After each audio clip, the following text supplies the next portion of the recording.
Aren't they just beautiful? Aren't they?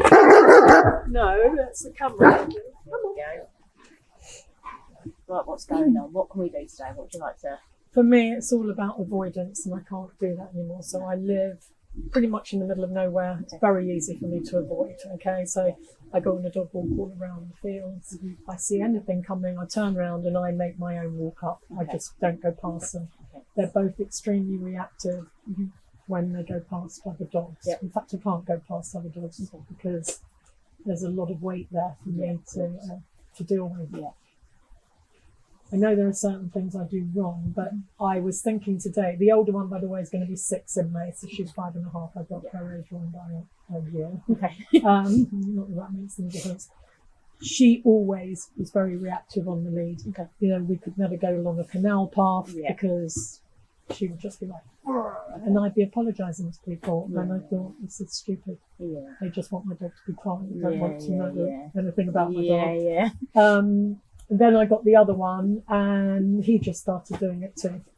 Monkey see, monkey do. Yeah, absolutely. And I understand why, but my husband wants to retire in 3.5 years, and we're not going to be able to go anywhere. We're not going to be able to walk down high streets with both of them or take them anywhere if I allow this behaviour to continue. And I'm guessing it's me allowing it rather than anything else, but I don't know what to do. Hindsight is a wonderful thing, so don't ever, do yourself discredit or disservice or anything. Obviously, you know that avoiding doesn't help because they're not actually ever learning how to pass the things that they're interested in. But, so that's what we'll work on today. Do you feel like she's worse than him? Well, she's always done it, so I didn't know him before I had her, so he's just... as you said, he's copied her. Does she generally kick off first, or do they just both go? They usually both go at exactly the same time. Obviously, no, one will probably kick off first, but I would say in the beginning it was her. Now, the last couple of times we passed people, when I say pass people, they're over there by that tree. That's me passing someone and having to hold them back. The last couple of times that's happened, she hasn't done anything. She's sat and he's gone for them. But I don't know if I'm assuming that's fluke. And are they reacted to people as well, or is it just dogs? No, just dogs. Let me shut the gate, and then we'll...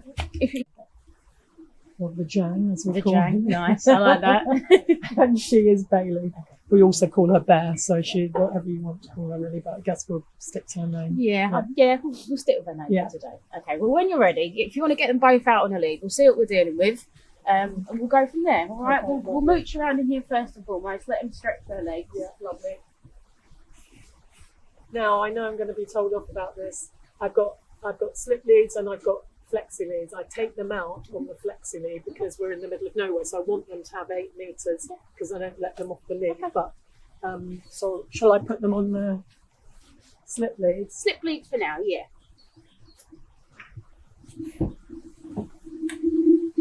What's their kind of distance that they would normally react at a dog? Is that generally the distance they'd kick off at, or a little bit closer? No, they wouldn't kick off at that. Right, okay, closer, much closer. Okay.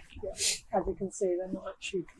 No, they're quite happy to disengage and have a little look away. Yes. I've started using the word ignore. Okay. So when I see anything, because Bailey, she loves to just stand and sort of stare out anything that might be happening on looking. But she overlooks, if you like. Come on. But now I just... So as you can see, slip collar is a whole lot thinner. A lot thinner than a slip. So that means that communication is a little bit clearer. The thicker the slip, or the thicker any tool is that's around their neck, when you're trying to communicate, it's actually more comfortable. The more comfortable it is, the more reinforcing it is. If he's pulling into it, he thinks, oh, that feels nice. It's not going to discourage him from doing a behaviour. So I'd like to trial him on this, see how he gets on. It should never be seen a slip collar before. And the nice thing is that you can attach any lead you want to it. If you wanted to attach a long line, you could. Okay. He's coming now. He's coming now. So many people. This is Phoebe approaching. She's a shepherd lady. I did just say to her that she's going to love them both. Coming now. Okay, so what side do you normally have it down? I would have him on either side. Yes, okay. Okay, for the purpose of this, we'll try to consistently have him on one side because that's important. Okay. Because slip leads and slip collars are handed, so the way they go on is important. Okay, so he would probably be better off on my left then. Okay. And she on my right because she walks very nicely to heel. And then if she's ever that way where traffic is or whatever, whatever, I don't know. But no, he can go on my left. That's fine. Not a problem. So, with him going on your left, the way it should go over his head is if you're getting ready to go for a walk, goes on over his head like so. So from the ring, the collar goes over, then it comes underneath his head. If it looks like this, and from the ring it's going underneath and then over, that's not quite right because what happens is pressure's applied, keeps on applying, it's going to stress him out, frustrate him, which we don't want to do. No, you strangle him probably. Yeah, there is that as well. We don't want to choke him. We don't want to do that. We don't want to choke you. We don't, buddy. Okay. There we go. Knew that would have happened. But it's all insecurity. He's been in here for 10 minutes. But that goes back to that insecurity because he's not using his nose because he's more visually motivated. There was a slight change. Alex lowered down. He doesn't like it. It makes him uncomfortable. And he deals with that in the only way he knows how, which is overreacting, making himself sound big and scary to try and make that go away. What Alex did was great. Alex not held his ground, so to speak, but he stayed there. Yeah. What he didn't do was reinforce that behaviour unintentionally. No. When people move away, naturally, it's a natural behaviour. When a dog barks, but you reinforce it. Absolutely, because he learns, if I do that behaviour, they're going to go away. That thing that makes me uncomfortable is going to move away. But you can see here, he is definitely the one that's more insecure. He's like, his body position, his body language, he's more alert. Bailey's just kind of just hanging out. She's just here for the fun. Yeah. Do you think that's her age? Because she's 5.5 and he's coming up to 2. It could be because she's more mature, but I think more than anything, I think it's because of how the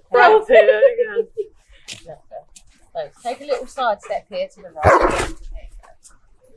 What happened there? The Django was having a little look at Alex, too close to Alex, but come relatively close. And I want you to be watching the Django, see his look change, how he becomes a little bit more concerned, and that's when you need to do a little side step to the right, just to help him out a little bit. Perfect. And then straight back up again. And straight, which way? That way? Whichever way you want to go, that's absolutely fine. Because all we're doing here, as boring, as monotonous as it seems, we're literally teaching him that when you get concerned, you just want you to look away. Yeah. By doing that direction change, through repetition, his new reflex response will be up and look, and then I look away. Yeah. Rather than looking and just continuing to look. Yeah, absolutely. Why not? Let's up the axis a little bit. Yeah, that is up and down for me. No, I would turn. Oh no, it's fine. It's disengaged. It's fine. Yeah, it's nice. It's a little better than I thought, but mine's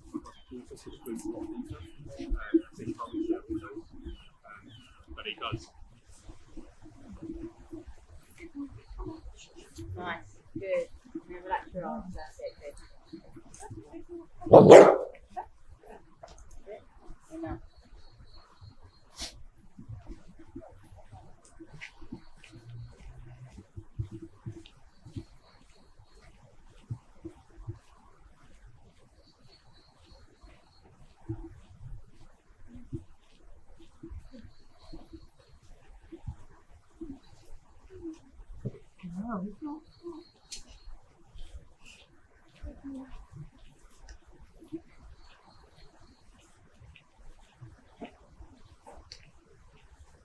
You're going to turn left. She wants to go home. No, they both do. Yeah, they're ready, they're done. I will want to go home and come much closer. No, I'm joking.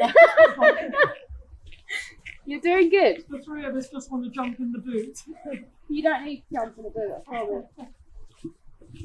This is really good exposure to them. It's a long time you've done so much avoiding. But this is going to help build your confidence, help you see that. Sorry. Has he? No. I went to touch his ear and I stuck my finger in it. Oh, that'll do it. That'll be the one. Yeah. That'll do it. Especially as my nails need doing, so they're extra long, so I probably went straight through to the other ear. Took up the brain a little bit. You stop and get them both in good sit for me. So the only job during this time is to maintain that sit. If either of them start to fixate and they're loading, remind them to sit or help them out a little bit.